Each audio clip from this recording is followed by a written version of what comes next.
my life. Me too.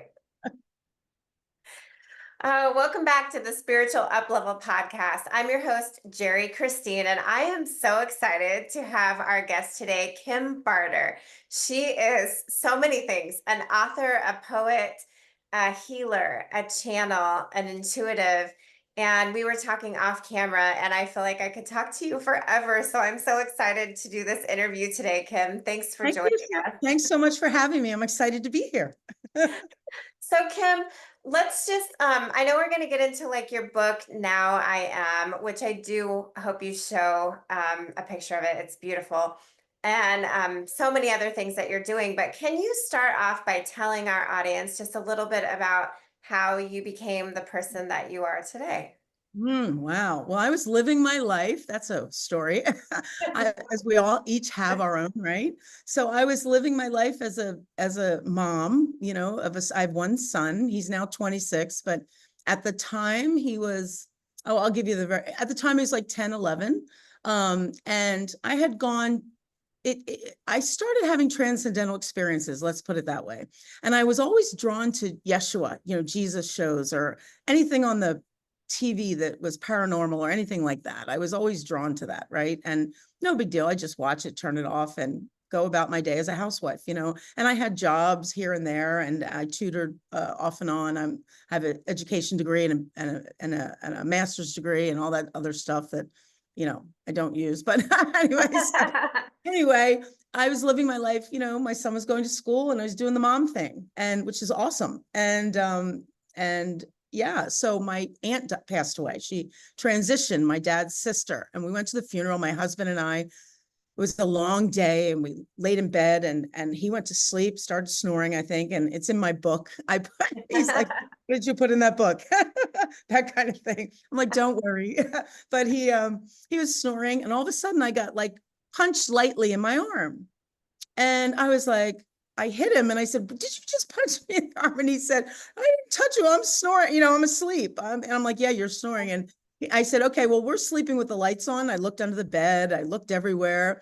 This was like, from what I can remember, this was like one of the first, I'm sure I had many others, but I kind of maybe probably brushed it off to, oh, that's nothing. That's my imagination kind of thing, right? Well, little did I know they were going to start coming fast and furious. So I looked under the bed. I slept with the bathroom light on. And a couple days later, taking my son to school, my husband's going to work, and we live down the street from my parents, and all is well.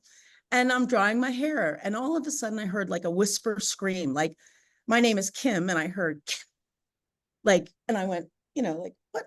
And I heard it again, and I'm looking all over. I'm like, all right, what's going on? What is this, right? What's going on? So then, and just, I'd like to preface this to say, we're all, for people who are just waking up now, and for those who are awake, I'm sure you know this already, we're all the creators of our own reality. And so we are source itself. We're powerful beings of love and light. We're starting to remember we are, right? We're having a grand awakening on this planet. So we're each remembering in our own way. And I have friends, I was sharing with Jeri before we started recording that, today I have these friends that share with me, oh, well, I woke up years ago, and even earlier than I did, like 2007, 2005, some of them, mine was 2012. And they just said, oh yeah, I just started getting interested and read a book here. And then somebody came in, it was very gentle, you know what I mean? But with me, I did decide to bang myself over the head, because I was, what we call sound asleep, not knowing I was the creator, living my life as a mom and a wife and, all that stuff. And going to soccer games and baseball games. And then all of a sudden, and there's no fear involved here. Although I do say back then it wigged me out, but I woke up one morning, and this was in my parents' house, because I had recently become separated, and I'm very good friends with my husband now. He runs my dad's company, all is well, but we just grew apart, and I know why now. I'll tell you about that later. Sometimes that happens when you're on the evolutionary path, right? Where one part of the equation, is starting to wake up and the other one isn't, or has decided maybe not to, or go at a slower pace.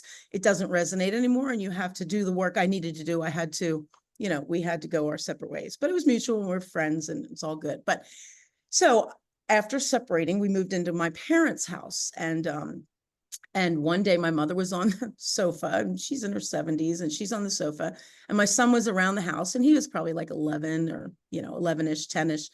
And I woke up in the morning and I had all my, like, I could think, I could see, couldn't speak, couldn't get out of bed, couldn't move. Then I started to panic, and I was like, this is not to instill fear in anybody. I chose this Yeah, it doesn't have to be to this wake way. myself up, right? So the night before, my son and I, this is another thing we started doing. We were playing around with our cameras, and we could see orbs through the cameras, right? And we thought it was really cool. We're like, look at this, and obviously we didn't know what we were doing, and, we didn't know anything. So very naive, right? And playing, just naive, and newbies, no judgment, just newbies. And as many people are. As many people are, sure. And they, I didn't even have a clue. So I saw these two men, like from 1920s, in tall black top hats, and they were right in my face. In your room? The night before, they flashed in front of my face, and I'm like, "Ooh, those two look like Scrooge. They look not so happy, And so anyway, so I think it was them, but anyway, it doesn't matter. I instinctually prayed to God. I said, "God, help me," because it was like what in my mind I said it because I couldn't talk. So, and then instantly I could sit up, Wow. and then I could talk. And I was like, then I tried the door handle and it wouldn't work to get out in the hallway. And I was upstairs. And I'm like, I prayed to God again. Then the door opened. Then I could open the door. And then I got in the hallway and I got knocked on my behind, right? Then I got up, then I got mad. And then I go, God, God, we have free will. So whenever we call, we're always answered. That's the awesome thing, right? We're always answered. And so I ran, and this is all true. And I ran, and then I prayed again, and I could run down the hallway. And we have kind of like a balcony that my parents do that overlooks the living room, that kind of thing, like almost looks like a ski chalet kind of thing. And my mother's sitting on the couch, and she would probably call me, say that was not true if she heard me say this today, but it's true. She looked at me and her eyes were all groggy, almost like she was drugged. And Holden, I didn't know where my son was. He was somewhere around. But she goes, "What are you doing?" in this funky voice. And I go, "Oh, hell no." I said, "Holden." I screamed for my son. I go, "Holden, something weird's happening." I couldn't, I told him really quickly. I said, "Grab mommy's phone." And we ran down the basement. And the funny thing is, some of my friends say, "Why would you go in the basement?" But our basement is light and airy. There's a whole living room down there. It's bright and it's got windows to the outside. It's not a basement like you think of a basement, but we just want to get away from my mother, basically. So in all honesty, wow. And we went down and I tried to use my phone to call a paranormal place in Philadelphia or somewhere. And it was scrambling the phone. I couldn't even dial. I said, "Give me your phone." So then I got his phone, I could dial. So then I had reached somebody in Philadelphia, some paranormal investigator. And they said, "Where are you? We can be there in 40 minutes because I was outside the city." I said, "Well, you don't understand. I'm in my mother and father's house. They're going to think I'm crazy if I bring you people in here." Can you imagine? I mean, it's crazy. And I'm going through a separation at the time. My mother would have thought I lost my marbles, right? So I'm like, Holden, I said, "You can't." He goes, "We could do something." And, but he goes, "In the meantime, pray to Archangel Michael." I'm like, "Oh, well, thank you for that." And I started praying to Archangel Michael. So then I go, "We just have to leave, Holden." He goes, "Okay, Mom, let's go." Because my son witnessed the phone and, he knew. Yeah.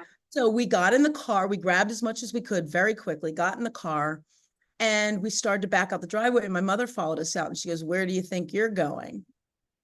And I, in a weird voice, I go, "Oh, we're leaving. We'll see you later." And I go, "Archangel Michael, take care of her, but we got to go." So I drove to my mother's sister's house. I said, "I know you don't understand this, but can we stay here? There's something really weird going on." And my cousin's a lawyer and her son's name is Michael. And so my cousin put me in her room and his room, and they had just told me to pray to Archangel Michael intend to call upon him. And the whole room was covered in his artwork of his name, Michael, all the kindergarten And I was like, oh, this is just perfect, you know? And then a couple nights later, we were still staying there. And I was talking to my cousin in the living room, and everybody was in bed, even my son, they were all in bed, and her son was in bed. And my whole family who have passed on, my grandmother, my aunt, my grandmother's sister, all the people I love, you know, like 25 of them all walked in the room and this was at Christmas time. There was a Christmas tree and the other room was dark, and I could see them, white lights and red lights flying around, and then they would manifest, and they all came in one at a time, you know. And this woman that was the mother I told you about, that was my stepmother that this happened to. My mother died when I was 9, passed away when I was 9 of breast cancer. And so she was the first one that came through the door. I couldn't see the faces, but I saw the shape, and they were in diamond white light, and there was like a white fog in their body. The only thing that was visible was their lungs, which was really Oh, interesting. wow. And then, so I met my mother, and they put their hands out like this, or one hand out. And then I put one hand on top, and I could feel the static electricity energy. And I said, I know it's you. I just intuitively knew it was my mother. And my cousin's sitting on the sofa. We were watching David Letterman at the time. I'm like, do you see this? Nicole, do you see that? And she said, I don't see anything, but I feel, Kim, the most crazy static electricity I've ever felt in my life. I go, all the families walking in, you know, introducing themselves. They all Wow. came in at once. And I go, they're all coming in at once. I don't know who's who. She goes, ask them to step out and come one at a time. So I'm like, can you all step out and come one at a time? Of course, we're the creators. They do exactly what you say. They all walk back out. And then my mom came, then my grandmother came, then my aunt came. And then my uncle came. He was a CB in World War II, and he got a Purple Heart, right, in World War II. And he was the only one I could see a heart, and it was purple. Wow. And the next day at breakfast, I said to my uncle, did Uncle Eddie have anything special you know, that he got in the CBs? You know, he was in Guam, he built the airstrip, he was an engineer. And he said, yeah, he was awarded the Purple Heart. He had his appendix taken out with no anesthesia. I'm Oh my gosh. like, they Wow. gave him something to bite on and alcohol. That was it. My, my And grandpa has a similar story. Yeah. yeah. So, and I thought that was just to identify himself. He showed his Purple Heart, which was amazing. So we Yeah. did this process. And then I said, I can't think of anybody else. Nicole, can you think? She goes, ask if you have some kind of guide. Because we were so new. We didn't know anything. And I go, do I have a spirit guide? And I'm going to tell you something amazing. Everybody glided out and put one hand out. This little spirit guide was like a little hip hop artist. He came out like, dun, dun, dun, dun. Like I felt it was I know there's no sex on the other side, but it felt very masculine. And he was shorter, like, well, my height, I'm 5'7". And he came out and he goes, bam, he put two hands out.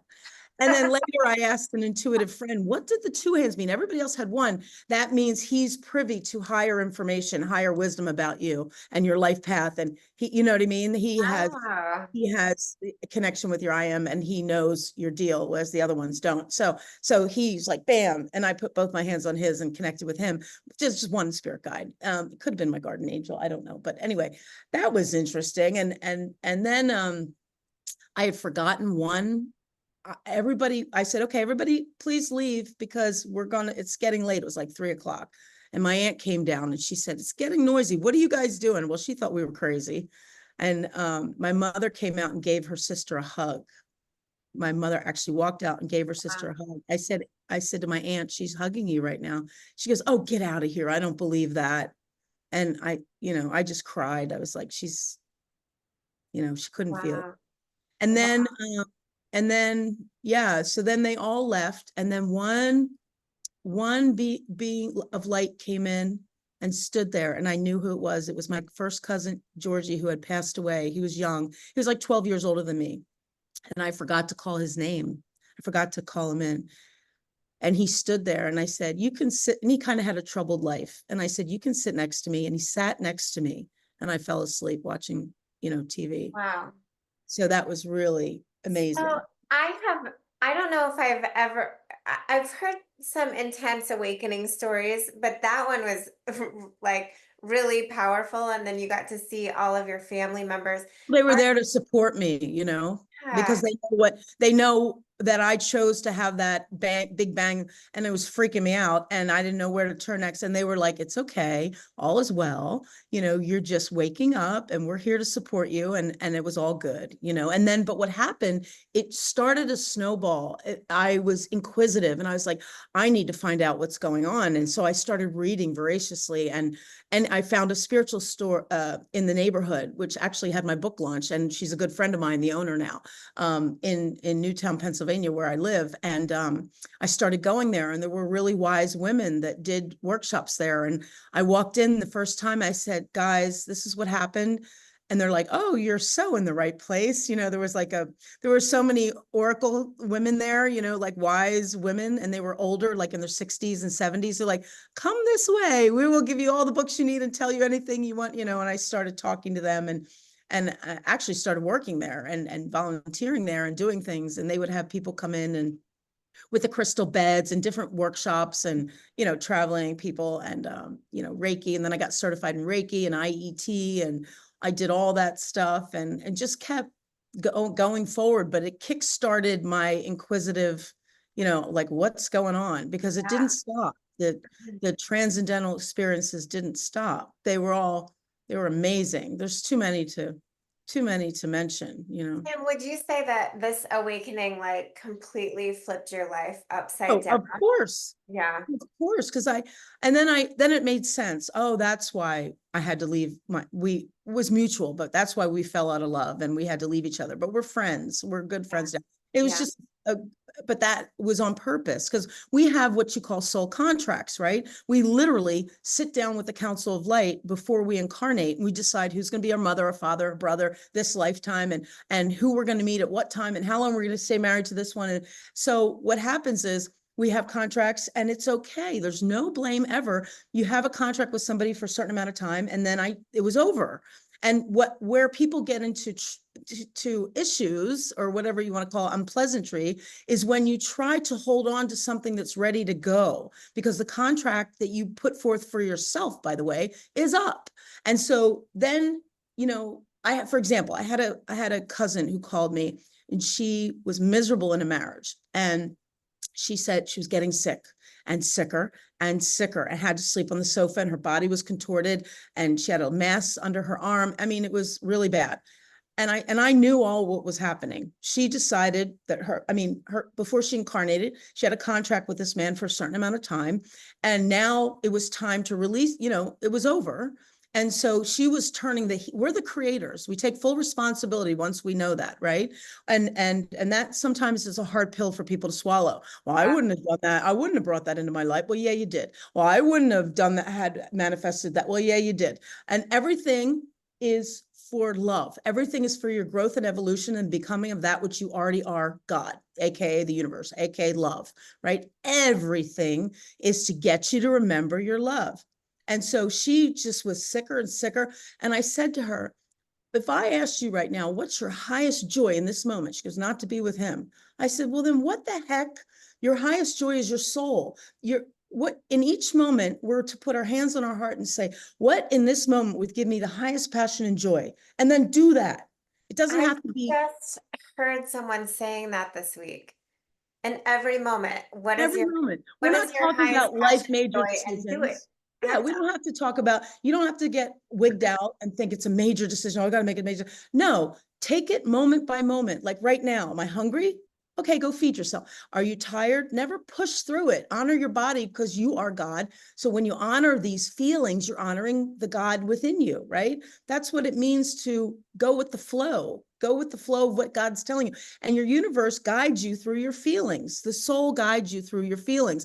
And as long as you're honoring that, you're on track, right? It's when you don't honor that, you get off the path and into the brambles and the bushes and the thorns, and then it starts to get uncomfortable. You got to stay on the path, and all you got to do is follow your highest joy, no matter what. And that unlocks the key. That unlocks the magic, which is where we're from. It's always magic. We just forgot. But that unlocks the synchronicity. That unlocks you being provided for in all ways, financially and otherwise. That unlocks everything when you follow your joy. People will be like, people are like, well, if I follow my joy, how am I gonna? It's not your job to figure it out. Yeah. They told me the first thing, it's your job to trust that everything will work out when you do follow your joy, because it will. It just, that's the way it is. But you have to have that, trust. Archangel Michael once told me to go watch this movie. They came right in, and it was a movie called The Croods. It was an animated movie, The Croods, about cavemen, right? You remember that? I have small kids and we They love have like Croods 2 out now, but yeah. the first one, and I said to my son, he was young, I said, you want to go? He's, Mom, I don't want to go to a cartoon. He's a boy, he's young. I said, well, why don't you come with me? I'd love you to come with me. So he came with me. And we were the only ones in the movie theater, except this woman, her little girl, toddler. She was like 2.5. And I was sitting there. When I talk about other transcendental experiences, this was one of them. And I'm sitting there in the audience, and all of a sudden it was basically about a little girl who always saw the light in everything. She'd see this flicker of light come in her cave, right? And her family was afraid of everything, especially her father. And every night they would, put a giant rock so nothing could get into them. He lived in fear. They went out during the day, but they were, make sure they were, in tight at night. And she would see this little light come in through the cracks of the big boulder he had stuck there at nighttime. And she decided to follow it. And she met up with this young guy, like a teenager, hip kid, who said, I'm following the light. I'm following, you want to come with me? And so she started following him. Anyway, skip to the part, there was a decision to be made. There was like, everything was collapsing in their world. There were volcanoes going, erupting. There was earthquakes behind them.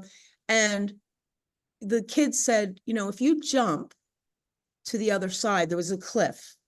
There's a landing on the other side and you can't see it, but the sun is over there. And if you take the leap of faith,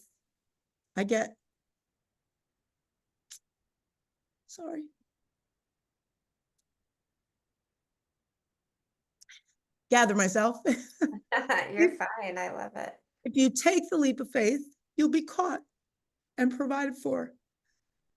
And right when that came on the screen, Archangel Michael appeared on my right. When you walk in a movie theater and you turn the corner and you see the seats?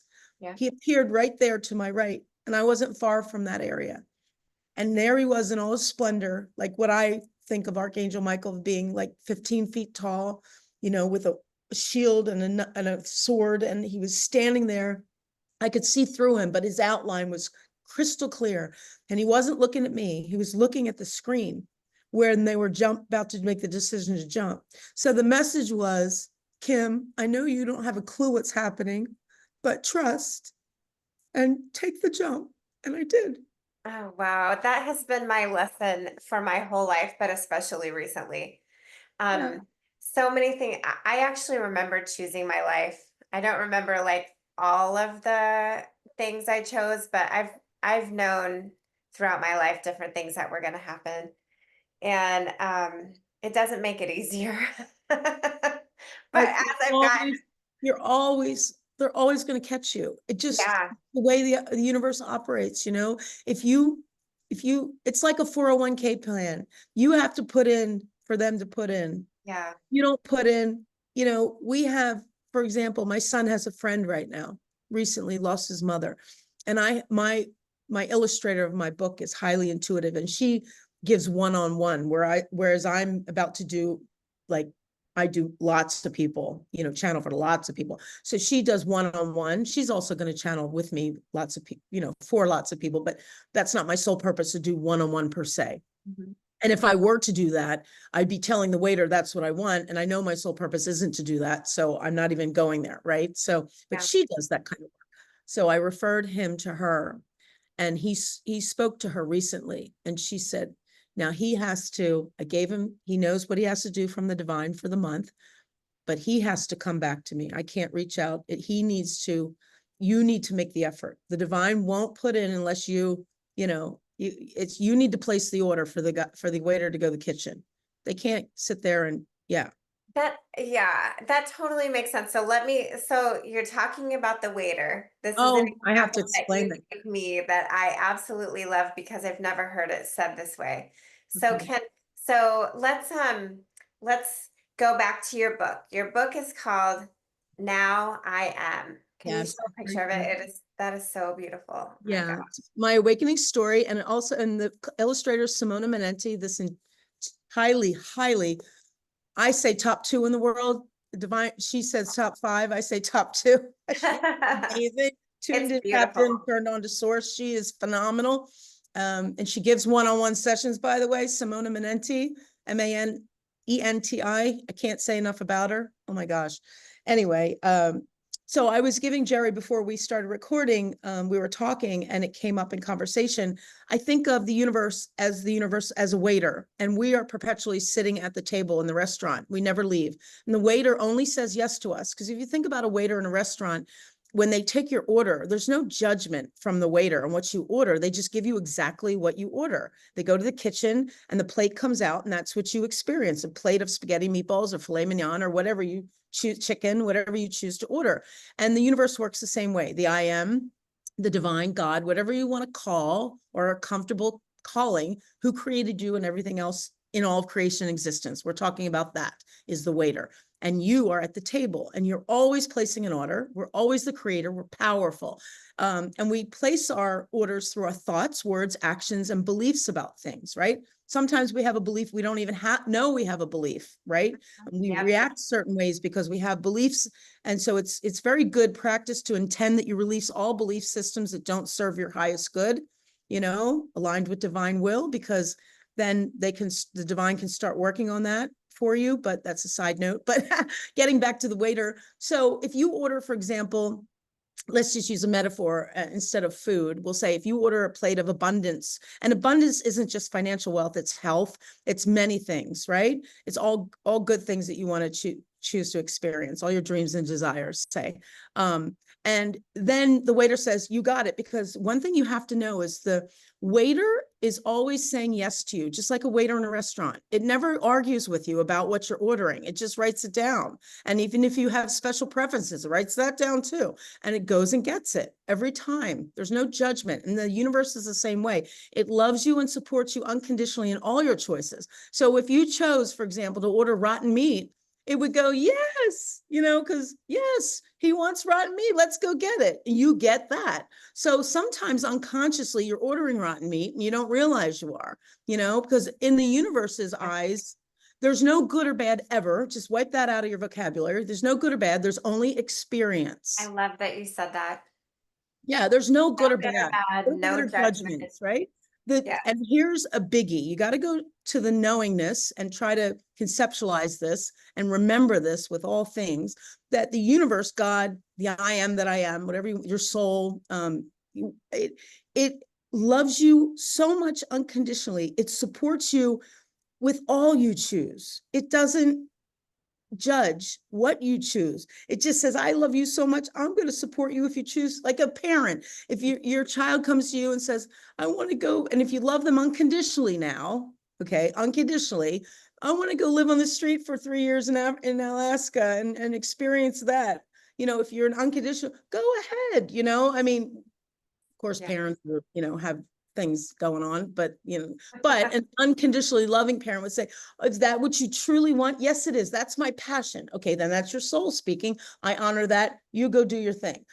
That's how the universe loves you unconditionally in all your choices. So it's going to say yes to you no matter what. So our job is to remember we're the creators and that there's no judgment. The universe has given us what we asked for.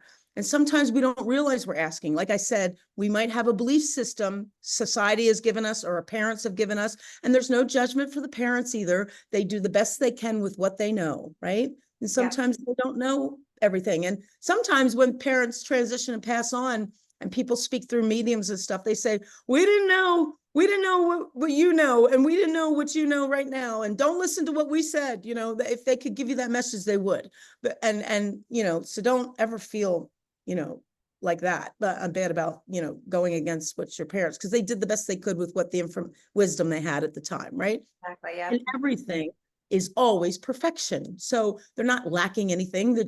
That was where they were in their evolutionary stage, and that was perfect, and they chose it.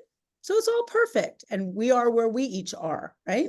It's all perfect. There's no judgment. I say it's like a boat. And by divine decree, everybody's waking up. We're all going, let's just say north. And we're all on this boat together. We're all one. We're on the one boat, but we're all individuals too of the one. We're all fractalized little God, we are God itself, but God wanted to know itself in all its infiniteness. Source did. So it made a blade of grass. It made a dog. It made you, Jeri. It made me. It made everything, a plastic cup. It wanted to know itself as this phone. Everything is, there's nothing that isn't God. So it wanted to know itself in all its infiniteness. It still does. So we are all that. And so I lost my train of thought, but anyway, the waiter never says no to you. And so here's the instance I was sharing with Jeri earlier. You order, for example, plate of abundance, and the waiter starts to go get it because it only says yes to you. And by the way, the universe's answer to you is always instantaneous. There's no lag. There's never a lag. The only lag comes when you have a belief in place that says there needs to be a lag, but not on the universe's part. That's instantaneous in its answer to you. Always. It is given immediately. So, you're the one that determines how fast or slow that is, right? So goes to the kitchen to get you a plate of infinite abundance. And sometimes we trip ourselves up by then having a thought, well, nobody else in my neighborhood has infinite abundance. Nobody else in my neighborhood's a millionaire, or this one's not healthy, or my mother wasn't healthy, and I'm probably going to get the same thing. And my father wasn't healthy, and that's passed on. No, you're your own being, get rid of that belief. You have no connection. You're your own being. You don't have to take that on. So the waiter hears your second order as it goes to place the abundance order of unworthiness. You're making all these excuses like nobody else has this. I don't see it anywhere. How's that going to happen? All these things that pop up in your head. And then it stops. It doesn't go place the order because it hears the second order. It comes back and it says, ma'am, sir, you placed an order of abundance, but then on the way to the kitchen, I was just about to give it to the cook, and now you placed an order of unworthiness. So here's your plate of unworthiness to experience. And you're like sitting there because the universe doesn't care if you order rotten meat. You're going to eat rotten meat. And here's the kicker. Whatever you believe in and whatever you believe in, you believe everything always works out for you. Universe will show you evidence everywhere of everything working out for you. Because the waiter, you're telling everything works out for me. And the waiter goes, yes, it does. Because the universe only says yes. Goes to the kitchen and brings you an experience of everything works out for me. Best case scenario, always. And you go, everything just keeps getting better and better for me. And it goes, yes, it is. And then you see evidence of that. And the reverse is true, because remember, there's no judgment on the part of the universe. It's not going, well, she chose that. That's a bummer. No, it's just the soul wants to experience everything. The soul gets excited. This is going to sound weird to some people, or like, oh, hell no, that's not true. But it is. The soul, in all of our forgetfulness, for thousands of years, we forgot we're God, right? Now we're awakening to the truth that we know we're God, we know we're the universe, we know we're the creators of our own reality. And now the video game has switched, so to speak, from forgetting and we did this on purpose. We said, wouldn't it be cool to go to Earth, forget that we're God, and see how long it would take us to remember who we are? and then the game, it already has switched. But it's like, the program of the video game is switched, but all the players are still playing the old version. But they're slowly but surely, people are getting Madden 2025. They're all catching up, and they're not playing Madden 2020 anymore, or 20, whatever. They're catching up to the new stuff. The new Earth has already been created. She's just waiting for us to catch up. And we are in perfect timing. You don't need to rush. Nothing that's meant for you will ever miss you. You'll never miss anything. Everything's perfection. You wake up Jesus was meant to wake up thousands of years ago. That's when he woke up. Yeah. I woke up in 2012. That's when I was supposed to wake up. And there's no judgment on time. That's a human thing. Like, oh, well, he woke up before, he's better. The first thing the masters told me when I started working with them, Kim, you stand shoulder to shoulder with us. And recently they reminded me of this. Okay. So I must have been dipping into that again, unbeknownst to me. I was like, whoop, got to catch myself. But you stand shoulder to shoulder with us, with Mother Mary, with Jesus, with Buddha, with all of them. The minute you start putting us above you go back into separation conscious, not oneness conscious. Really, in truth, there's only one of us here, appearing as the many. The one fractalized itself to have the experience on Earth and in the universe as all that it is. It just split apart, for lack of a better way of saying it, and it's having this experience. But it's really only one energy. It's love. And we go back to that love. We are that love now. We're in spirit right now. We're just dreaming. We're not, but that's a whole nother thing. But so anyway, I so would confirm that what you just said. I've had that message too. Like a lot of people in any profession, but what are you certified in? What licenses do you have? All these things in order to be able to perform. Now, some things, if you're a doctor or a surgeon, you need some other expertise. But like with what we're doing with this sort of work, I agree with that. Like there is some training and stuff, but we're all equal. We don't have to feel there's like no hierarchy and another- oneness. yeah, How yeah, can there, here's the thing. How can there be hierarchy when there's only one of us here? They told me that. Jesus said to me, Kim, how can I be greater than you when there's one of us here? Think about it. Isn't it a bit ridiculous? And it truly yeah, is. Think of it yeah. like that. There's only one of us here because it truly is only one of us here. I believe Jesus came to show us, to like spark the light, show us To show us we're eternal. example. And by the way, there's no such thing as sin. There's no such thing really as forgiveness. There's no such thing as any of that because everything's in divine perfect time and order for your evolution in the remembering of the love that you are. So everything that happened needed to happen for you to get an epiphany of some sort, to bump up on the evolutionary scale, to remember more of who you are and more of who you are. And so, like I tell people, we're all in the same boat. We're one, but we're individuals on that boat. Some have turned and we're going northward by divine decree into oneness with the remembrance of oneness, the love that we are while in the physical body. Instead of forgetting who we are in the physical body, we've just had that experience for thousands of years. Now we're one, remembering we're one, the physical body, which enables us to instantaneously manifest and do all the things that Jesus did. You can do this, and I don't know the Bible at all, but you can do, I knew one thing, you can do these things I can do and so much more. Well, that's why, because we're one. Okay, so the reason, so we are all Christ consciousness. We are all that, but we just have to remember we are, right? We're remembering, and nobody has to teach you anything. Like if somebody says, oh, I have to teach you, that's so bunch of crap. That's no, a master will, and we're all masters, by the way, but a master will remind you of your own mastery. Yes. You are in, everything is in you. Think of it like this. The universe is a bubble. There's nothing outside of it. Creation is a bubble, and you're the whole bubble. So that means everything is you. That means since everything is you, you can access it. And so I tell people, like people say, well, if I'm sick, how do I don't say, well, how can I say I am healthy? Affirm that with that sentence. I intend I am healthy if I'm feeling like crap. Well, here's how. Because since you are the whole bubble, all of creation, it's shoved in this physical body for a hot minute, right? But you are the whole of creation. You're the whole enchilada. You're the bubble. That means everything dwells within you right now, and you have access to it. So if you can think it right now, if you can think it, it exists in the universe.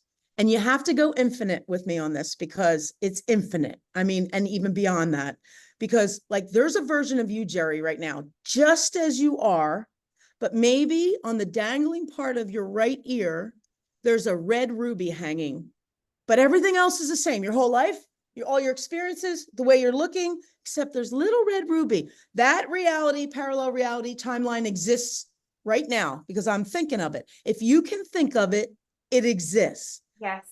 So think of it, how infinite that is. I could talk about that forever. We might have to do this again and talk about just that aspect because that is my favorite topic. Because it's like, it's almost mind blowing, right? It is. It's meant, stop there. It's meant to be mind blowing because the mind can't conceive what the heart knows. Yes. Yes. It's meant to blow your mind. One of the things that I saw you say was the acronym for I am.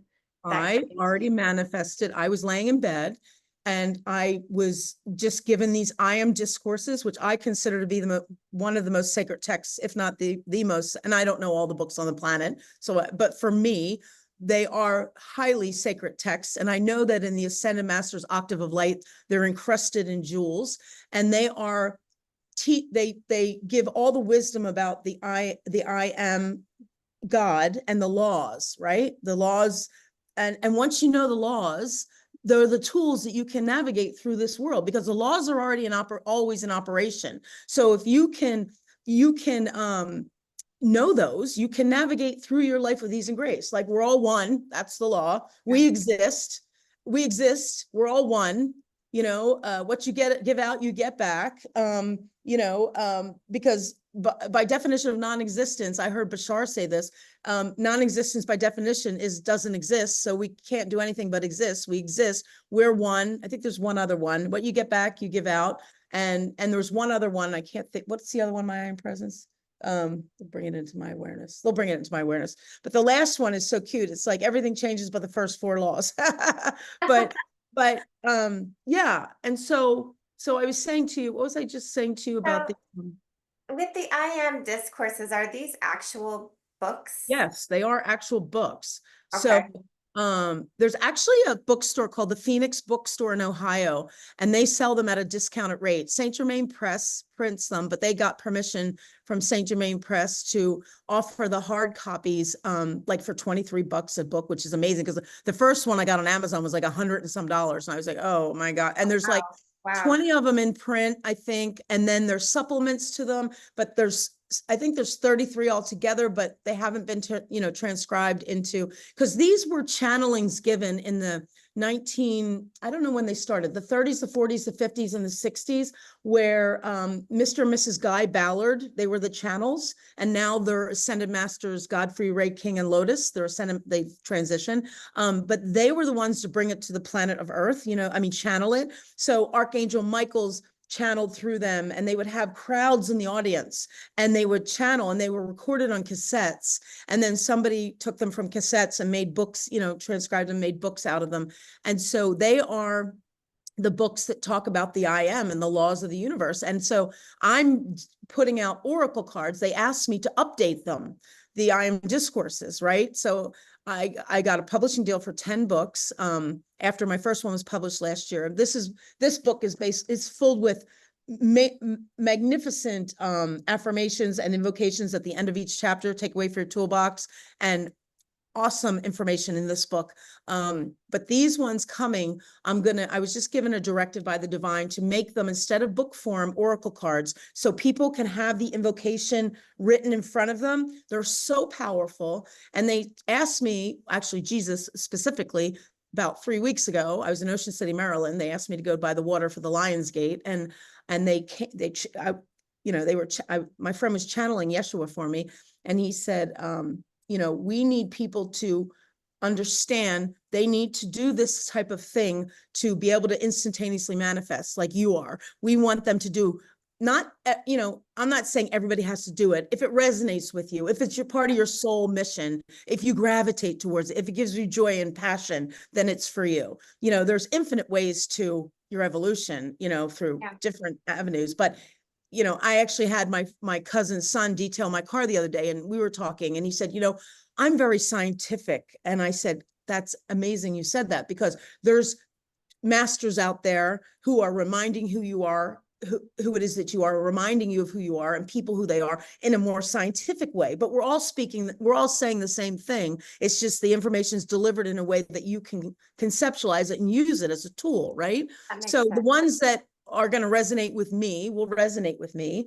My job is just put the information out there, not if they take it. That's not my business. My business is just to offer it. So these I am discourses are all the, about the I am activity, about how to use these master powers of the universe. And my deck is called, making the call. They're like, we need you to make the call. The only way this earth is going to purify and be cleansed and cleared of unconscious human thought forms, meaning we're always the creator. So we're always creating. If we watch a scary movie and then we, think scary thoughts, well, they go into the atmosphere and they're floating around and they affect people, right? So my job as the light that I am, one of many, is to zap those things out of the atmosphere. I do it on a daily basis, utilizing the tools given to me from these books, the Sacred Fire. Sacred Fire, I asked you to remind me, they're reminding me now of that was the main thing I learned, correct myself, in the I am discourses, how to use the Sacred Fire. Now, the Sacred Fire is called, its formal term is the sacred fire loves immortal, indestructible purity from the great central sun. It is the love of God itself that nothing can oppose, nothing. And so it does three things in one shot instantly. It actually is the love from the heart.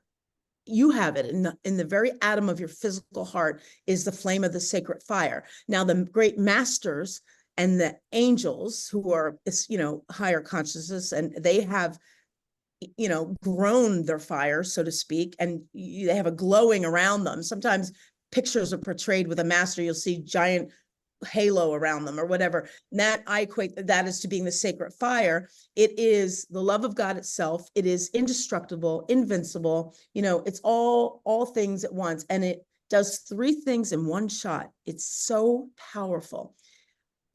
There's nothing like it. And so when you make the call, whoever hears it, an ascended being of light, whoever they decide, I don't have to figure that out. That's not my job. My I am presence will decide. Say, Jesus hears the call. He brings the sacred fire from his own heart flame, his individualized own heart flame, and he brings it into the situation you're calling it forth into.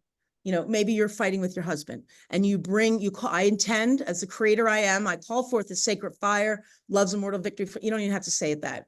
Sacred fire from the heart of the great central sun, in, through, and around this whole situation, into every nook and cranny and crevice.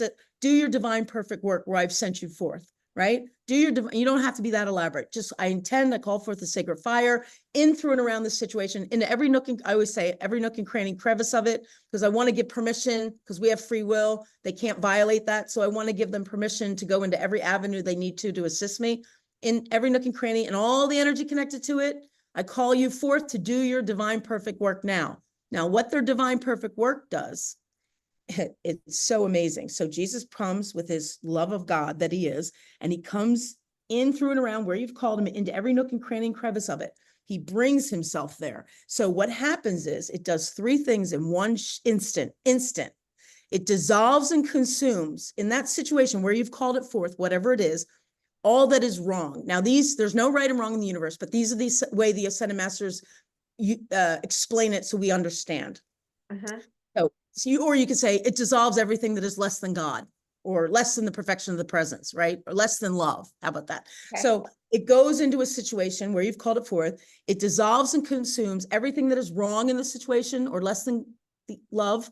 It brings forth a solution, all that is right for the situation, and it protects all that is already kosher, constructive within the situation. Everything that's hunky-dory, it leaves it alone and protects it. So it does those three things. So when I was remembering this and reading this information, they wanted me to really know it and get it and use it. So guess what they did? I went to bed one night and I'm laying in bed, sound asleep. I went to sleep. I woke up in a lucid dream. Now, a lucid dream, I'm sure you know, but for the audience, is a dream where you're wide awake in the dream. You're really awake.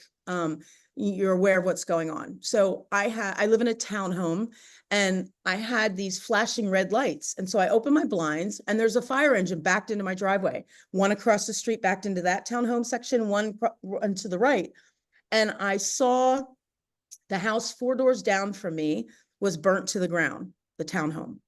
And I said, oh, I got the intuitive hit from my I am presence to call forth the sacred fire. So I said, I command a man in 10 really quick. I call forth this legions of angels, because do you know there's legions of angels of sacred fire that live in the great central sun? They have one job. Their job is to listen for somebody to call for the sacred fire and then to go deliver it and do those three things. That's all they do.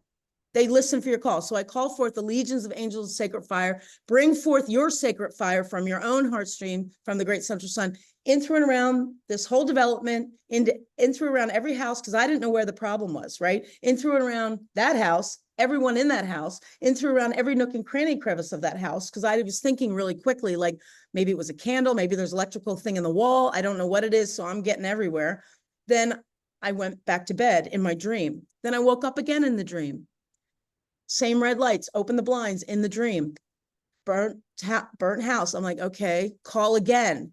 I'm like, maybe I missed something. So then I did it even more detailed. I'm like, every house in this place, I went into detail, into the walls, into the whatever, bring the sacred fire everywhere you need to bring it to serve the highest good of everybody in that house and everybody in this development. And in my house, because at that point I was thinking, why are they giving me the same dream? Is it in my house? You know what I mean? Yeah. Like sometimes they'll show you a burnt house, somebody else, but maybe it's yours, right? So, so we don't know. So I just, to be safe, I called everywhere. Then I went back to bed. Then I waken, my own fire alarm in real life. I'm sitting up in bed, starts going off. In real life, I had to call the fire department. They came, and I obviously didn't tell them about my dream, but they unhooked the main one here. And I'm like, what is going on? So I was in, at the time, a group with my friend, Kelly Kolodny, who channels Raphael since 1989.